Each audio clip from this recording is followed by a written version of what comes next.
Thanks for having me, Chris. Happy to be here, and I just want to start off by saying that. I'm going to talk about building your offense through your player development. So I want to make it pretty clear that I'm not talking about just solely player development and like a complete background of player development and the intricate ways to work with players specifically.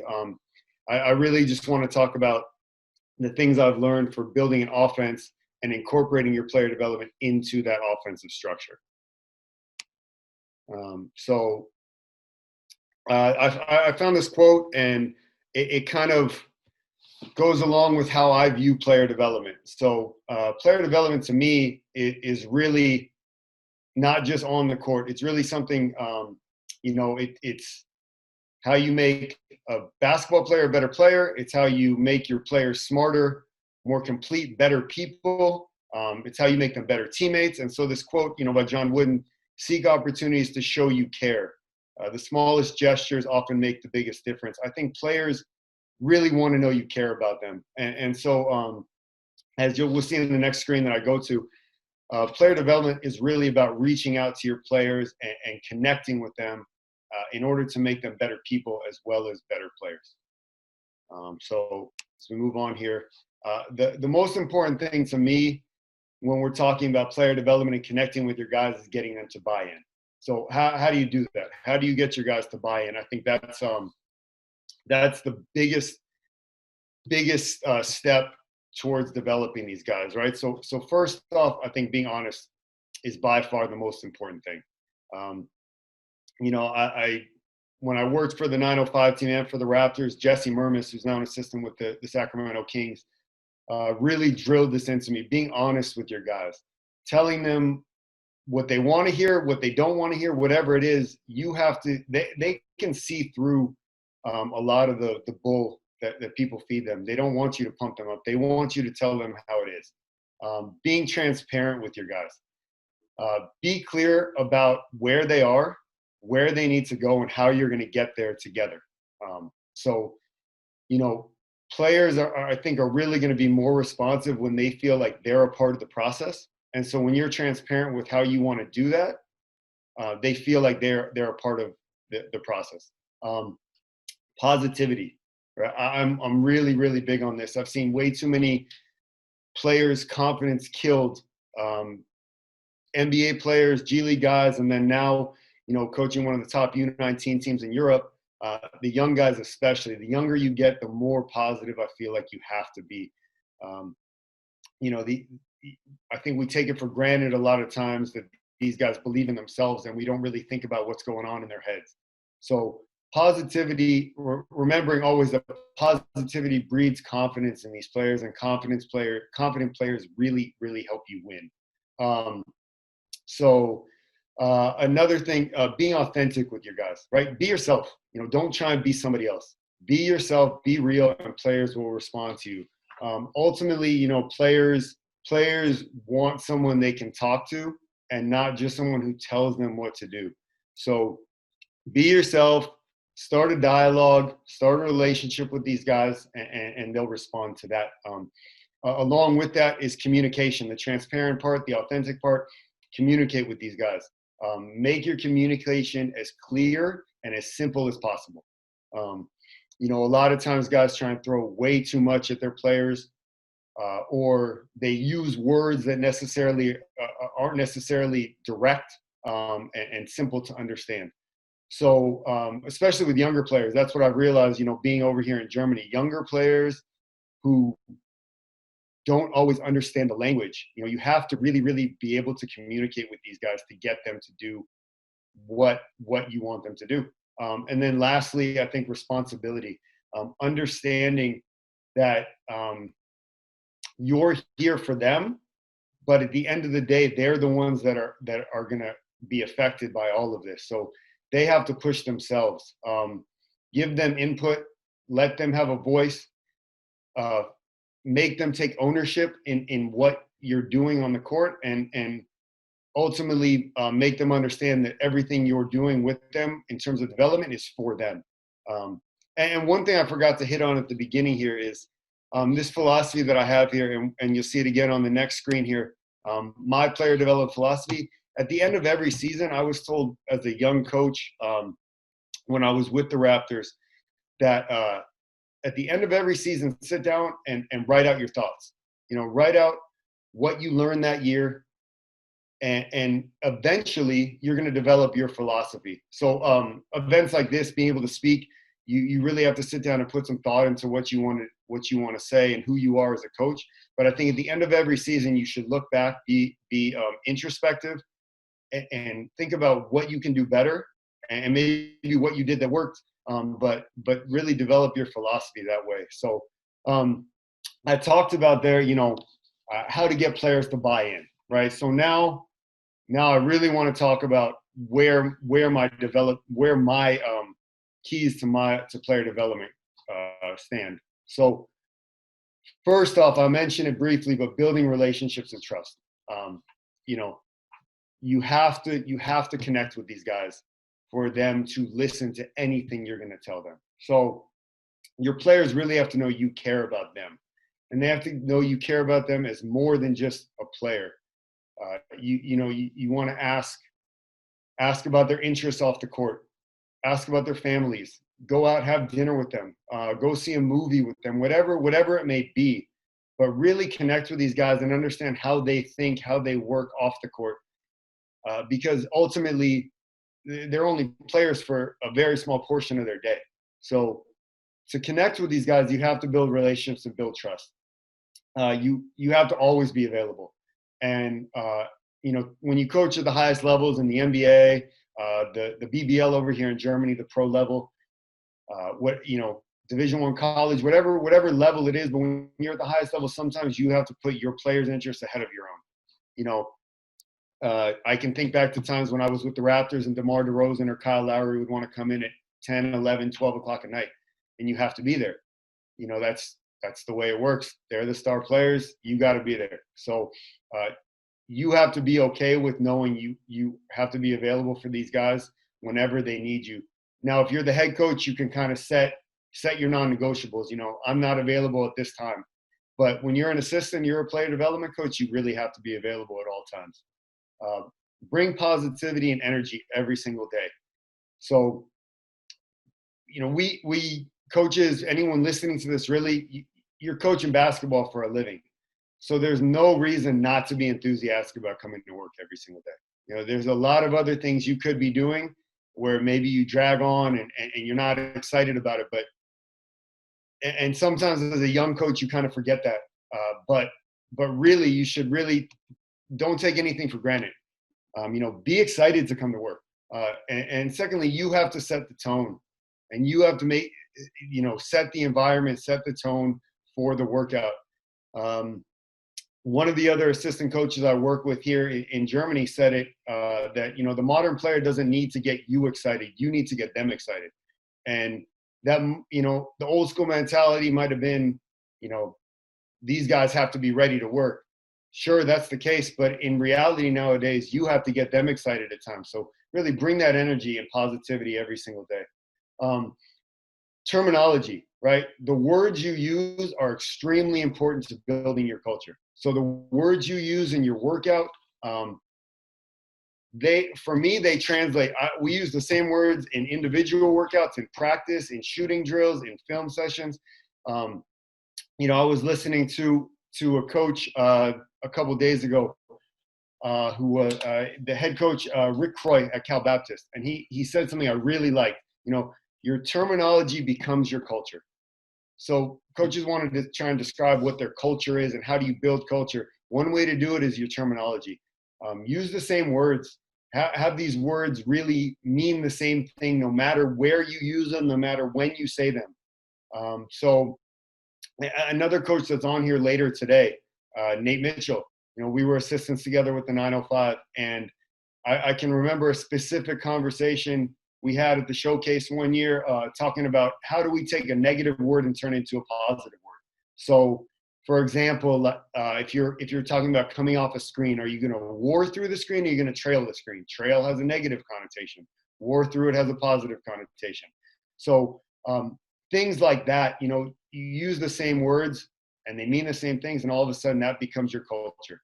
So then moving on to the next step, sweat equity, getting on the court with your players, feeling your play.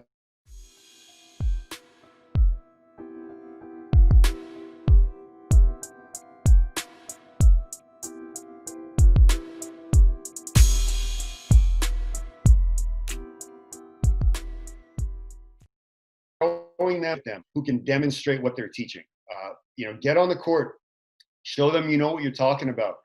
Another side of it is when you're guarding guys or you're playing with the guys or you're kind of directing them on the court, you become a better coach because you can really feel where their deficiencies are.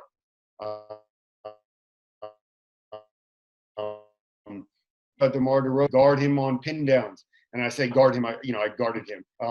You can feel where his legs are going, where his hips are going, how he's pushing off, and you can direct them a little bit better. It changes your relationship with the guys. It makes the relationship a whole lot closer when you're getting on the court and sweating with them.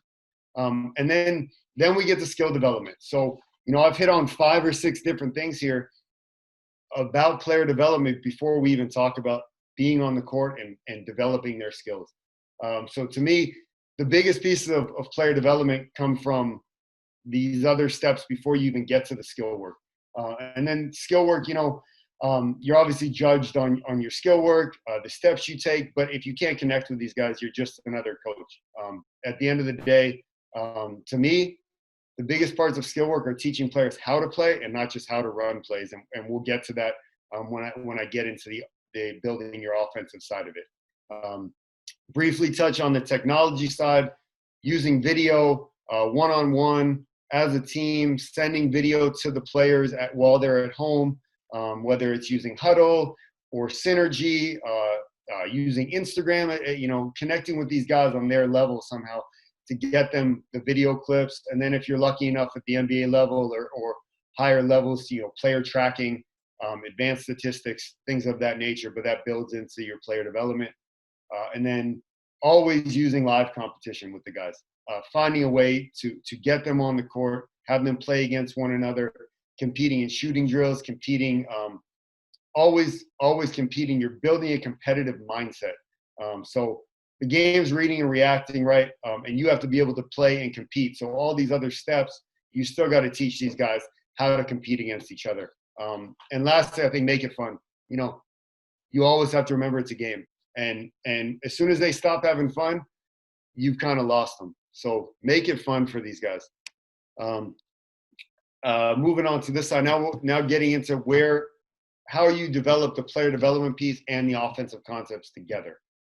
So for me, it's having a plan.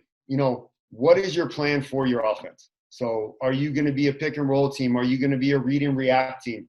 Are we going to play through the elbows? Are we going to play 5 out? What is your plan? What is your long-term goal? What is your short-term goal? Have a vision for your team. Have a vision for each individual player on your team. And then you can start to develop how that player development piece works into your overall team concept. Sorry, I just lost my place here. Apologize. Players really can tell when you are prepared as a coach. They can tell when you're kind of winging it, when you're just going off the cuff, and when you're really prepared. So to me, that goes back to being transparent, communicating with your guys. I really believe another coach, you have on here today, Jama Mahalela. Jama and I worked together with the Raptors, and Jama said to me one time, it's a lot of fun sometimes to kind of go off the cuff in your workouts. You have a general idea of what you're doing with your workouts, but sometimes test yourself. See if you can create drills on the fly. See if you can create a whole workout on the fly within your framework of your team's concepts. So I would say generally have a plan, but every once in a while test yourself out as well. So then secondly, determine what your offensive system, what your offensive identity is. What are your rules out of your flow offense? So for example, for us here, every time we use a pick and roll that's where it's going at an angle ball screen going at the other side, the 45 guy cuts. That is one of our rules. We also have a name for the 45 cut. Our coach here calls it a Maccabi cut, the coach of the pro team. So we work on Maccabi cuts and finishes, and I'll show you that with the video here. But one of our rules is every time the ball goes at the 45, we cut. So do you use hammers? Do you use post splits? What's your transition spacing? What do you do out of flow? Develop your identity so you can also then develop your player development out of that. Do you value threes? Do you value passing? Do you want to make the extra pass? How are you going to work those things into your player development? So, that's going to evolve as the season goes on. You're going to learn things about your players. You're going to learn things about your team. You're going to, have an idea of what you want to do, and then you're going to change that whole idea based on the talent you have. If you have an injury, for example, we lost our second best player this year. We kind of had to adapt and plug other guys in and kind of change the offense. So everything's always evolving and changing, but go and have a plan, have a backup plan, have a third option. Always be willing to evolve with your players. I mentioned it before, simplify, okay? Try to simplify everything as best you can, right? Complicated, crowded thoughts are always worse. So slow minds create slow feet. I think that's something I've kind of developed that philosophy as I've gone on. I can remember a specific game at the end of the season, our first year in the G League, or it was the D League at that point. And Jesse Murmis was the head coach, and he said he wanted to switch everything, every single ball screen, every single pin down, switch it all. He thought it was the simplest way, and he wanted to test it out. And personally, it was my scout, and I was worried about Dante Jones switching on to one of our point guards. And I still remember we ended up winning the game by 30 or 40 points. And I was convinced at that point, now you're not going to have every single game like that, but I was convinced at that point, simplifying things is always better for your players. So the simpler you can make things, the easier it is for your players. Don't complicate their minds. Their feet will be faster the less they have to think about. We mentioned the terminology, right? So use your terminology in everything you do.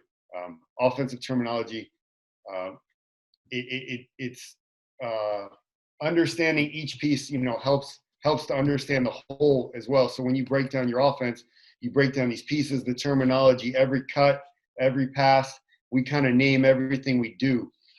So I know Chris posted one of my play progressions yesterday. We have horn side, then we have horn side pistol, then we have horn side double, and those things, double always means stagger. Pistol always means a handoff into a ball screen. So as you break these things down, you can incorporate that into your player development as well. And then build confidence, build comfort, right? So confidence comes with repetition.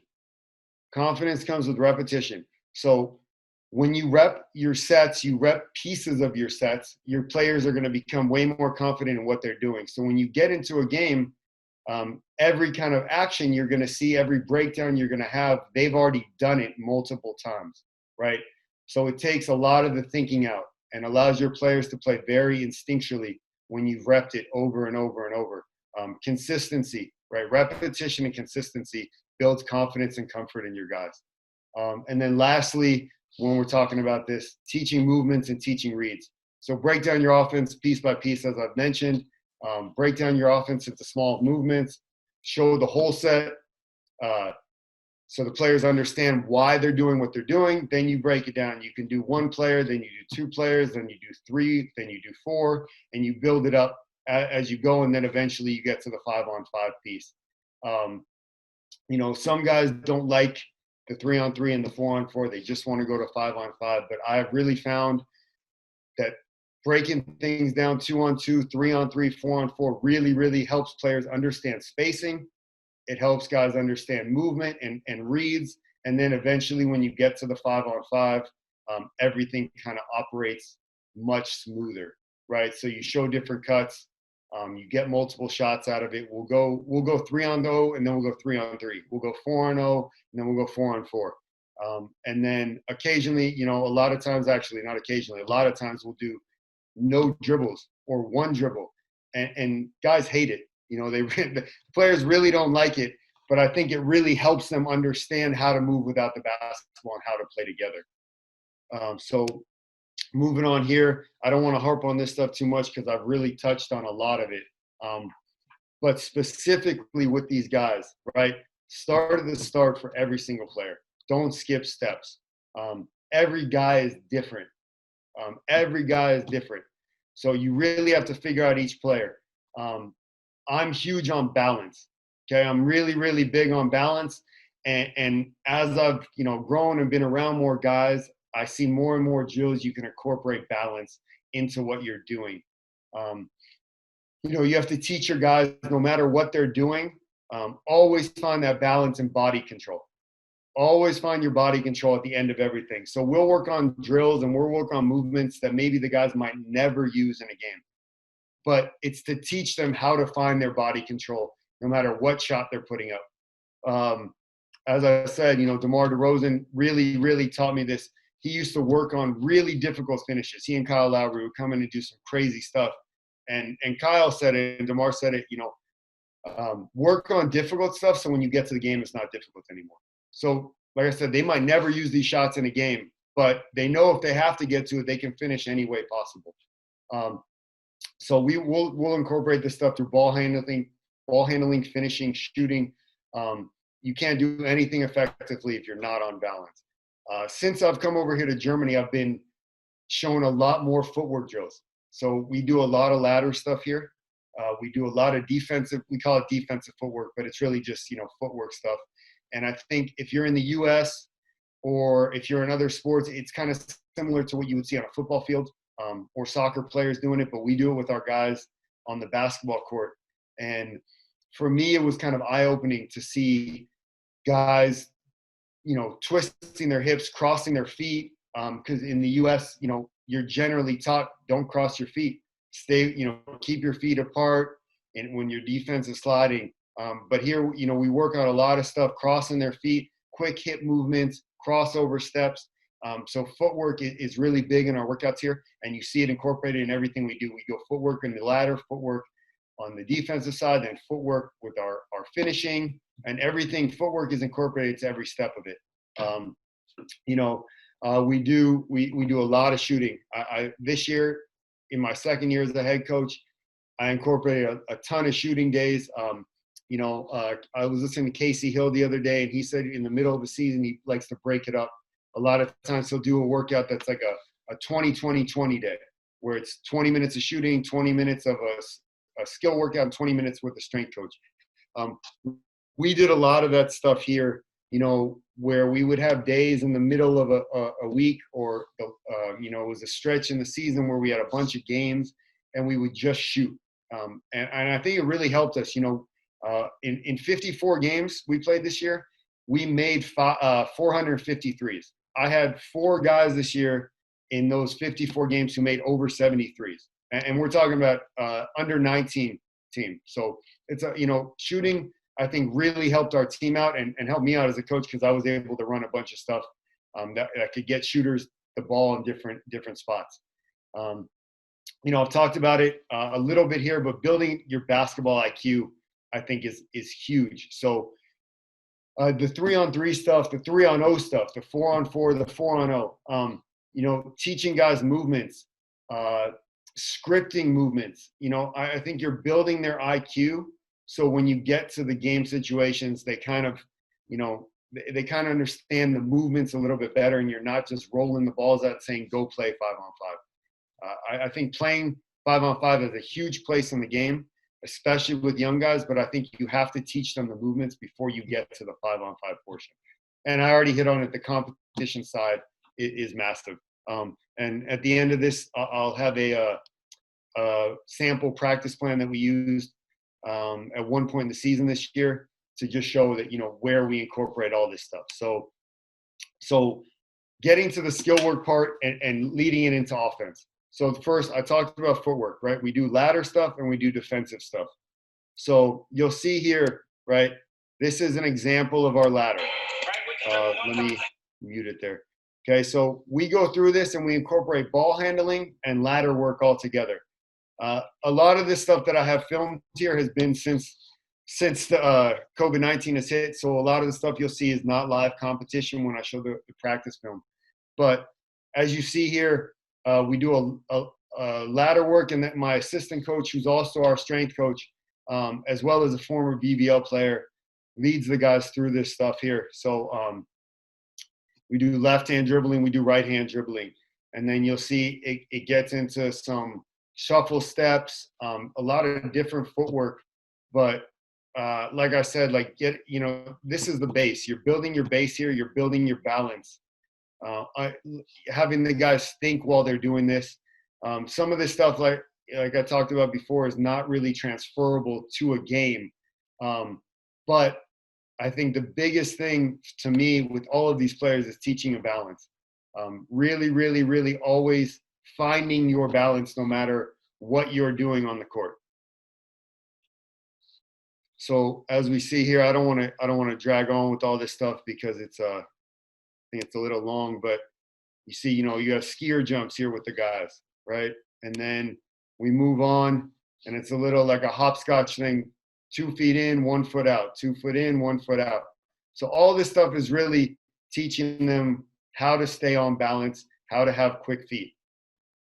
So then we can move on from here to the defensive footwork side of it. So these guys now we're bounding, right? It's slow bounds side to side. Okay, teach them to be on balance 1 foot at a time. Now here's the twist that I talked about, right? Crossing their feet, quick hips. Now it's wider bounds. Okay, so all these different things, it's different balance, right? Different balance work.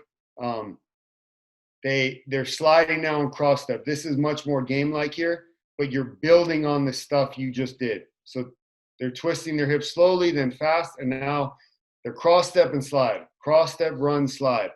So they might not understand why you're doing each step of it, but you're building their base up, building their footwork to get to a game-like movement. So then we move on from the ladder and the defensive footwork. Really into ball handling would be the next step of it. Sometimes stationary, sometimes on the move, sometimes 1 ball, sometimes 2 ball. When you get to the really 1-on-0 stuff, you're trying to incorporate different moves that they can do. But I didn't put any film in on that because I think everyone's seen some ball handling stuff over time.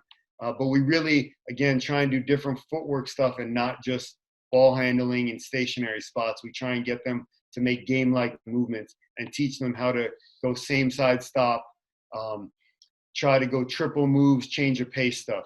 So then we'll get into our finishing, right? To me, the next step of working towards building towards your offense is finishing, floaters, runners, different finishes.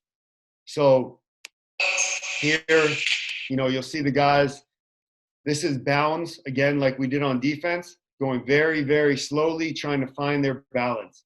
That, to me, is the first step of finishing, right? Always be on balance. So you can see some of the guys take big, wide steps. Some of the guys really struggle to find their core, their body control at all times. And just to hit on it, all these guys here are 6'6" and over. So it's really 3, 4, 5 men that we're working on this stuff with in this specific workout. But teaching them to always find their balance. Okay. Then the next step of it would be floaters, for example. So we'll get to our floaters and we'll do different floater work. We'll go 2 foot. We'll go 1 foot. We'll go Euro finishes. I was really it opened my mind up to it a little bit. One time, Brian Colangelo, when he was still the GM with the Raptors, and Mark Eversley, who was there, called me up. I was in the video room at the time. And they said, come downstairs to the practice court in the ACC. And they didn't tell me why. And I walked in there, and Steve Nash was in there. And they said, hey, Steve, this is David. He's going to work you out today. So I got to sit there and work out with Nash. And, I just kind of did whatever he asked me. But his Euro finish floaters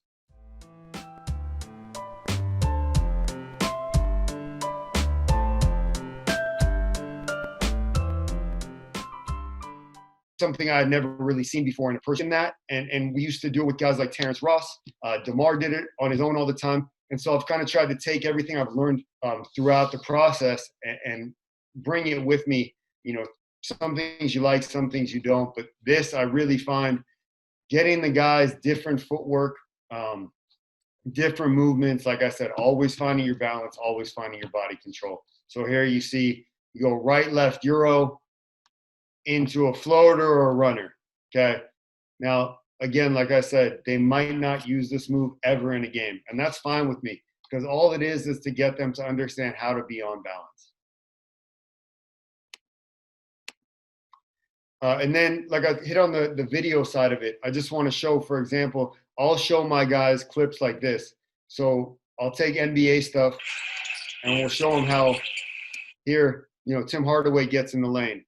Or here, Karis LeVert, 2-foot floater in the lane. Denzel Valentine, 1-foot runner coming at the basket. So it's different finishes. So when players think maybe whatever you're telling them is kind of off the wall, you can use video examples to teach this stuff to them. Okay. And then getting to my offensive side of it, we do a lot of stuff through the elbows. Okay. So here I'll show my guys, for example, again, running hook shots. Okay. So when we go with the 1-on-0 side of it, I'll show them this stuff. Guys attacking the basket, running hooks across the paint, right? Now, I've been watching a lot of NBA stuff currently, and this just happened to be a game I watched recently, Pacers, Bulls. That's why you see a lot of Bulls stuff. But running hooks across the paint. So now you'll see how we would work on that with our guys. You break it down 1-on-0, you get to these running hooks across the paint. Then we would incorporate 2 other guys and we'll get to 3-on-0, and we'll have someone hit the elbow. We'll have them make the cut. Maybe this guy makes a running hook. One guy slips to the basket. Another guy curls for a shot. And so I'll show you that as the next step into building your offense up. But this is the first step, 1-on-0, right? This stuff is directly incorporated into our offense. And you're working on footwork at the guys, jab step, off the left foot, running hook across the key. So then we get to the next screen here. And like I said, slot cuts. We call it Maccabi cuts. Okay, so we'll have our guys Maccabi cut, and then I can work with them on different finishes. So here we go inside hand finish, right? So you're kind of dictating how they have to finish. And like I said, I've worked with coaches who don't like doing this stuff, who say, hey, just go finish however you want and work on different stuff. To me, the younger you get, guys are just going to do what they're comfortable with. So to build them up, now we go with the reverse, right? So we went Maccabi cut inside finish. Now I tell them, okay, the defense is coming over. You have to reverse it. And again, this directly incorporates into what we run with our team. So then from there, right, we'll go into learning how to move the basketball, right? So I call it drive, kick, swing. When I was with Jerry Stackhouse, that was his terminology. And so kick is the first pass, swing is the extra pass. One of the coaches, John Patrick, who I work for now, calls it the hockey pass. Other people call it make the extra pass or the +1. So our terminology is drive. So whenever my guys hear me say drive, kick, swing, they know what we're talking about. We incorporate it into drills, and then you'll see how it moves into our game. So here we have a Maccabi cut, extra pass, and we get 3 shots out of the movement. So we built up the Maccabi cut 1 guy, now it's the Maccabi cut 3 guys, and we incorporate our extra passing into it. And it's different footwork. You know, you tell your guys, the guy cutting at the 45, get out quickly, right? Get in as quickly as you get out. Recreate your spacing, right? Respace the court. So again, here you see it's a bunch of big guys doing it, and I'm really big, especially in today's game, interchangeable pieces. So no matter who is where, have every guy play every spot. Have every guy play every spot. One, it develops your players to be able to do things they're not comfortable doing. And secondly, it allows you to do things in the game that might mess up the other team or confuse the other team's tag. Nick Nurse is now the Canadian national team coach and just won a world championship with the Raptors. Nick taught me when I was doing all his video for all his scouts for him with the Raptors that move the tag guy, move pieces, move the tag guy. So teaching your guys to do different things on the court, make interchangeable, really opens up your offense to so many more possibilities. So you see there, we drill drive, kick, swing, whether it's a hammer or flare, whatever you want to call it, or it's the Maccabi cut and respace. In Europe, much more prevalent to see the Maccabi cut. In the NBA, much more prevalent to see the hammer screen. So then we would move on, and you'll see how that's incorporated right into our games here. Some prime examples, right, of drive, kick, swing. So we drive, we kick it, we make the extra pass. And so you're just really trying to drill it into your players' heads, make the extra pass, find the extra guy, move the basketball, boom, drive, kick, swing, right? Then we like to send 3 to the glass, and you see an example there of that. 3 to the glass every time. So just for example right here, I consider a post touch the same as a drive, or a cut the same as a drive. Anything that will sink the defense and collapse the defense is just as good as a penetrating attack. So to me, this is a drive, and then it's a kick, and then it's a swing, right? And they'll hear me yelling it all the time, over and over and over, and drilling it in their heads. Drive, kick, swing. See it again. Drive, kick, swing, right? Maybe they missed the travel there, but it's just, like I showed you, we do drive, kick, swing at the beginning of practices to get the guys loose. And then in my thought process is, okay, now you've reminded them that you want the ball moved throughout the practice. Or if we do shell drill, we'll generally make it live. And so you're teaching them how to cut and move without the ball. We do shell drill, no ball screens. So you teach them how to cut and move without the ball. Then you get to your 4-on-4 and you say no dribbles. And then hopefully by the time you get to your 5-on-5, you've ingrained it in their minds. Don't over dribble the ball, move the ball, get the extra pass, get a clean shot. So there you saw it. And then I just added in here, like I said, my thought process is drilling the extra pass in these guys' heads. So here you can see a couple examples where the ball movement is just unbelievable.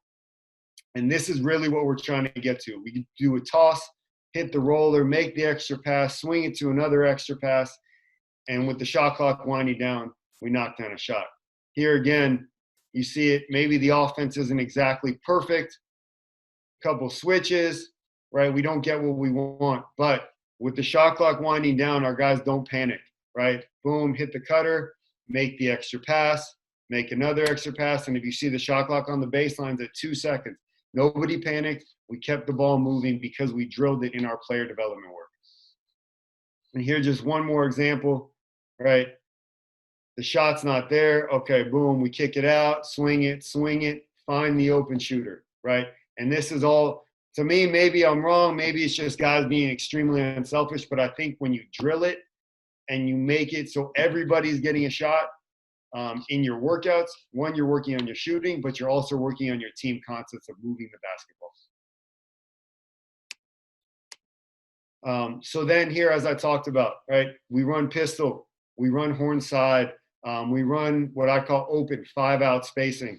So here you'll see we run what I call pistol shooting, okay? So I don't think it's a crazy concept, but in this example, I've dictated the movements I want out of pistol, okay? And we're still gonna get 3 guys shots out of it. Sometimes, as you'll see in the next clip, it's open and we get a cut, but you're working on your passing. You're working on your game shots. So the guy who tosses it and comes off the flare is coming to the ball. The point guard is hitting a guy on a pop.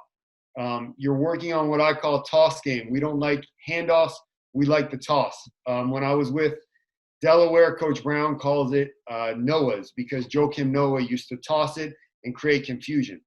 So again, in this, I would say, let's go toss game into pistol. I want you to hit the follow behind guy, and I want you to on the flare, boom, boom, boom, and we're getting 3 shots out of it. So then when we get into the game, you've taught your guys what the different reads are, while at the same time working on their individual skills. So you get into the game here, and you can read what the defense is doing, right? So they kept retreating, he attacks all the way. Now we go toss game. You see there's no handoffs. Everybody's tossing the ball. Creates a little more confusion. Here it's a toss, hand back. Now on the flare, they go under the ball screen. So he shoots the three. So I showed one example there of the pistol shooting, but we will, in a pre-practice, drill 3-4 examples of it. You'll get, each guy will get 100, 150 shots before practice even starts. And, you'll be working on your offense and working on your skill work. So here, just to go back on this one, like I said, we call it pistol. Now we get an Iverson cut, and we call it C here. So I'll say, let's run C pistol, because our terminology, pistol, always means the same thing. So the guy comes off, you hit him, and then boom, we go right into a pistol look on the backside. So again, terminology should always mean the same thing to me. Now, for the young kids, I always call it pistol because it's very easy. If you got to a pro level, that would make scouting much easier, right? So you probably disguise the term a little bit differently. And that one, for example, would be horn side pistol right there. So then, we'll get, like I said, now we have open shooting. Okay, so it's 5 out. We dictate, we're going to swing it to the top. We're going to go pin down and slip the pin down to a Maccabi cut. And then we're going to lift and do a chase screen is what we would call it here. Pass and follow, okay? So now you get 2 threes and a layup. And if you wanted, you could dictate what the layup was going to be. You have to dunk it. You have to go inside hand finish. You have to, whatever the finish is going to be. But again, we're teaching our offense. We're working on different skills out of it, and we're getting a ton of shots up, okay? And it's somewhat game-like, and then, like I said, in the practice, this would be at the beginning, and then we would move into playing, and I would say, okay, we're only running pistol today, or we're only running open today, and see how the progression was. And sometimes the players will teach me something, a look that I didn't even know we wanted to run. Sometimes I'll see it and say, that's not going to work. So you can test out your offense. You can test out what you think works, what doesn't work. And you see it here, like I've talked about. You go 1s, 2s, 3s, 4s, 5s. You have your rules. You have your miss offense, which is your transition spacing. You have your make offense, which is kind of what you flow into. You teach your half-court spacing and your reads. Then you would go live. Like I said, we go no dribble. We go 1 dribble. Sometimes we'll even start practice with 6-on-6 or 7-on-7 and say no dribble and teach these guys how to move without the ball. And to me, that's where the IQ comes in of player development. So maybe some people will look at this and say that's not really player development. To me, anything that makes your guy a better player and makes him able to play in another system is player development. You're developing that player to be a better basketball player. So I'll just show a couple examples here before we get to questions. And this is we'll teach transition spacing. So I don't have the practice film of that, but we'll teach our transition spacing, and we'll break it down again. Like I'll say, okay, there's 2 guys, the point guard and the rim runner. Throw it to the point guard, hit the rim runner. So you're teaching your point guard to hit ahead, right? You're teaching your bigs to get out the floor and run. And so, for example, right, we'll see all of it. Right here, you've got the corner filled and you have a rim runner. That's our first look all the time, okay? Again, you have a rim runner. You have the 45 on one side. 4 should probably be in the corner. The other guys should probably be in the corner, but you have a rim runner and you have a trailer, and we hit the rim runner, right? We drill this stuff in practice all the time. You got your rim runner. You got your hit ahead. We always want the hit ahead. And then this guy cuts through. The opposite 45 would fill, and we would have our spacing. It's terrible defense. They don't take the cutter, right? But you drill it enough, and the guys are going to pick up on it. Boom, we have hit ahead, attack. You've got your rim runner, respacing. You have your Maccabi cut on the backside or your flare, looking for your drive, kick, swing. We kick it out, we redrive it, and we hit the big at the rim, okay? Now, we've drilled this all 1, 2, 3, 4, 5 guys. Now, this example here, I believe I showed this already, drive, kick, swing, right? We see a couple more examples here of the miss offense. This is a throw ahead. I think you have to give your guys freedom all the time. This is a late season clip here, and some coaches might think this is a terrible shot, but we want the hit ahead, and this guy has the green light for me to shoot, okay? So we have a rim runner. He's a little slow. We look to attack. He pulls back and shoots the 3. For me, I'm okay with that because I give my guys freedom to shoot the ball. Here, that's the 5-man pushing the basketball. As I said, I want these guys being extremely interchangeable. Everybody, for the most part, has the ability to push the ball. But the 5 pushes it, we hit ahead, we drive, kick, swing, we re-drive it, we re-kick it, we re-space the court, and we shoot the 3 and draw the foul here. But that's great spacing, great ball movement. And again, that has been worked on in our player development. Here, drive, kick, swing. You can see on the clock above the basket, that's 2 seconds left and a half right here. The guys are not hesitant to make the extra pass because they trust each other. So again, this is our missed offense. That's the 5-man pushing the ball here with this group on the floor. Drives it and kicks it out, and we've got perfect spacing. Okay, so that's our miss offense. Now I showed you our open spacing. This would be technically our make offense. We want to just flow into pistol or flow into 5 out. Okay, so now we've got our 5 out spacing. We've worked on our Maccabi cuts in our 1-on-0 and our 2-on-0. Boom, we hit him. 0 is cutting in for a rebound. We should have more guys on the glass, right? We get 3 on the glass every time if we can, okay? 5 out spacing. Again, you see movement on both sides to try and move the nail. We attack, and we hit the roller at the rim. But to me, this has been broken down. Now, this game right here is late in the season, and I told the guys, keep moving. Whatever you do, keep moving. So it's not really crisp, but you see we have a cutter on the backside. Number 7 had set a flare screen and respaced, and now he's back out, okay? And we keep our spacing at all times. Now, it's pistol. The big, again, just re-screens on his own. We have movement on both sides, and you get an attack, and you've got a re-space at the rim and a corner and a 45 on the weak side. To me, this is our best example of it in the whole season right here. We're not really in anything. The ball keeps moving. Boom, we re-space it.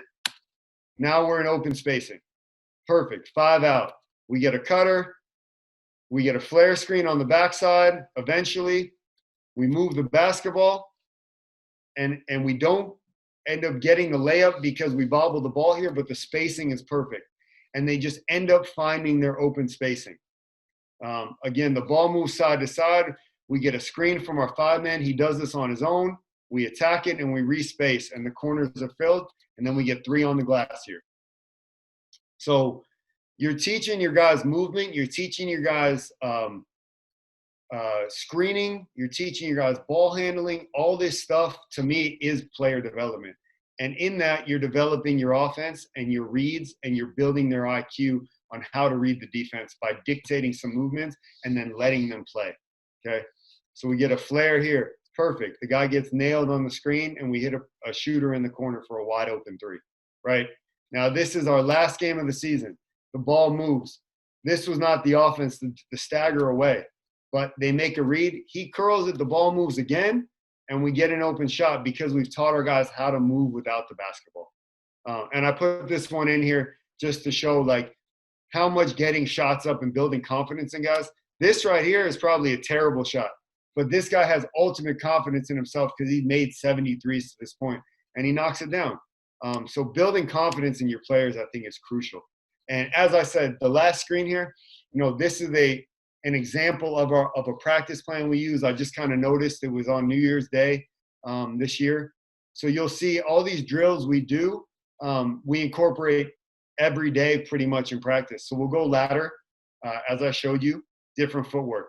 Then we have 4 baskets at our gym. We'll have the guys go around in a circle. We'll dictate different ball handling moves and different finishes. So you're incorporating player development if you don't have the time to have an individual workout or break up into bigs and smalls that day. And then we did this day was toss shooting. So instead of pistol shooting or open shooting, I use the toss terminology, and we get shots out of a couple sets that we have only using the toss. Then we'll move on. One more drill without live action, right? It's a multiple action drill, kind of reinforcing our defensive stuff, and then we'll go live. Out of a set, we have 4-on-4, right? It's a closeout drill. Actually, I believe it's Scott Morris's drill from the Canada national team that I learned from Nate Mitchell again, and we've done that here. So you're building up. And like I said, we go shell, and we go live at a shell. Almost every day we go live at a shell. So no ball screens, cutting, moving the basketball. Then we go 4-on-4, one dribble, teaching the guys again, don't pound the ball, move the ball, learn to move without the basketball. To me, that's you're building your IQ, you're building how to play basketball. And then we'll go 5-on-5 at that point, okay? We'll go 5-on-5. This day we did a turnover game, so -1 for a turnover, +1 for an offensive rebound. You're drilling your offensive identity there. And then we end it there, and we usually do free throws or shooting to finish it off. And then we have a team stretch. But again, these drills, sometimes people will say, well, this stuff isn't realistic, or when do you incorporate it? We try and find a way, or I try and find a way to incorporate in our team every single day drills that will work on their skills, as well as build our offensive identity and make us a better team. And as you see there, the picture, I incorporated this here. We weren't able to finish the season off, but we were voted by the league, the top U19 league in Germany, as the team of the season. We were 48-6 when the year ended. So I was lucky enough to have a great group of guys and a potential lottery pick, and the kid there you see in the middle. But, to me, I think, as I said, have a plan, build on that plan, incorporate your player development into your offense, and from there, you kind of grow and evolve as a coach and as a team. So now, if anybody has any questions, that's really all I've got to share.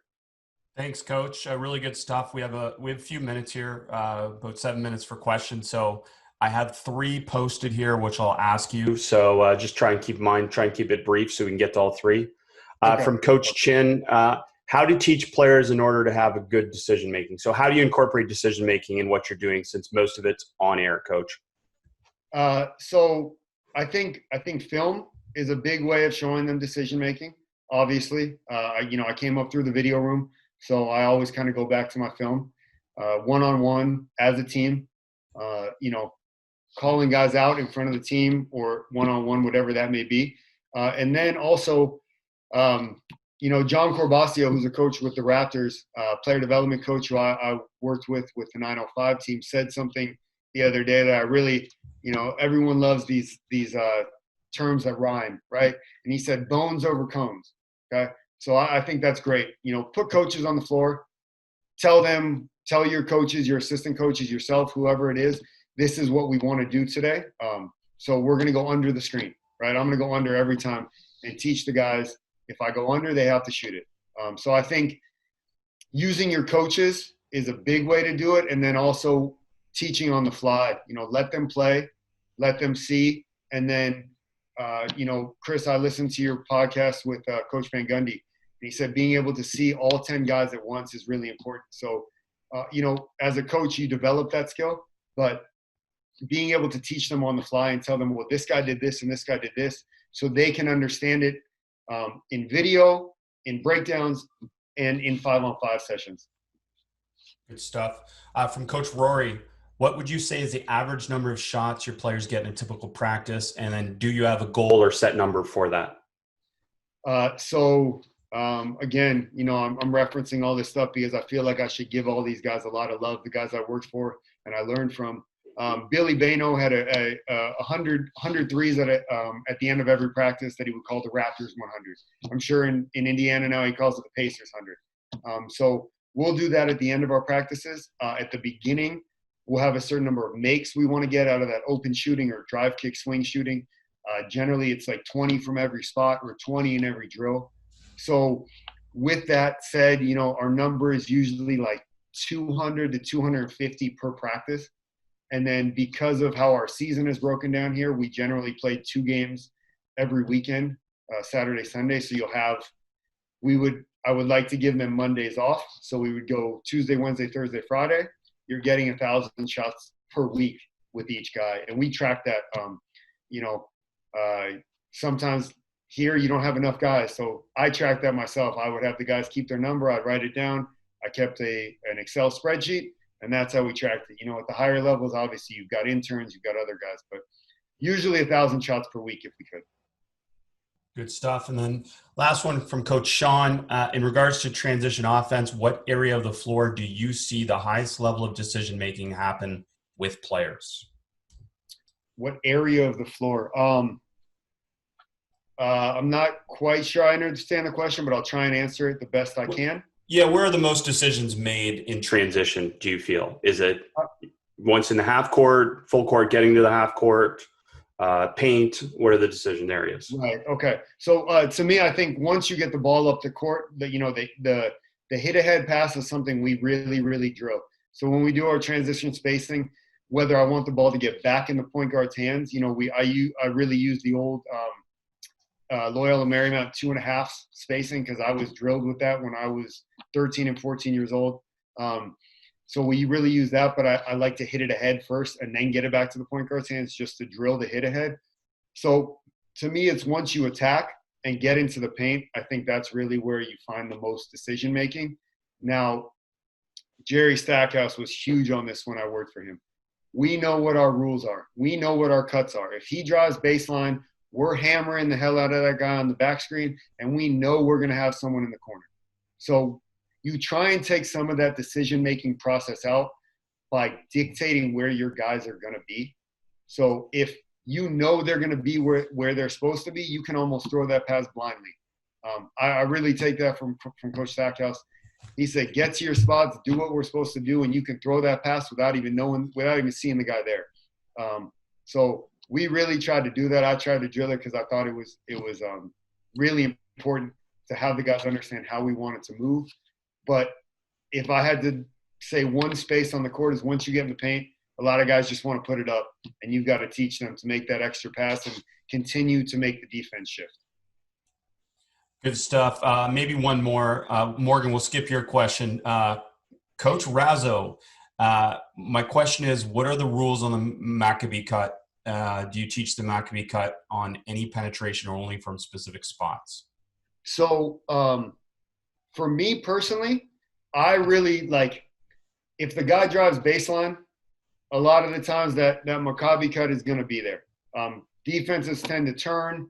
Again, I'll talk about Stack. Stack always was huge on butts of the baseline, and he had a scoring system for defensive rotations and all that stuff. And he was big on butts of the baseline, but players generally have trouble with it. If you drive baseline, guys are going to turn and stare at the ball.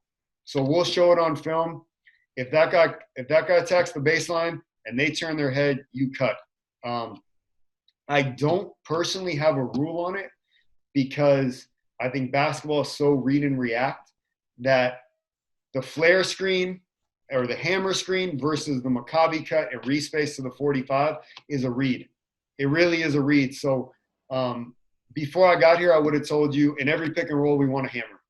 And then we got 5-10 games in, and I said, man, sometimes you want to cut and lift the guy. Sometimes you want to hammer him and slip him to the rim versus respacing it. So my rule is generally, and it goes for post splits as well, one guy cuts, one guy fills. And that comes also with drills. Drill. Let these guys play together. Make everything, eventually make it live and competitive, and let them learn how to read each other. Because, like I said, it's read and react. You can't dictate what the defense is going to do. So as long as one guy cuts to the basket and one guy fills behind, and like I said, that cut is just as good as a penetration.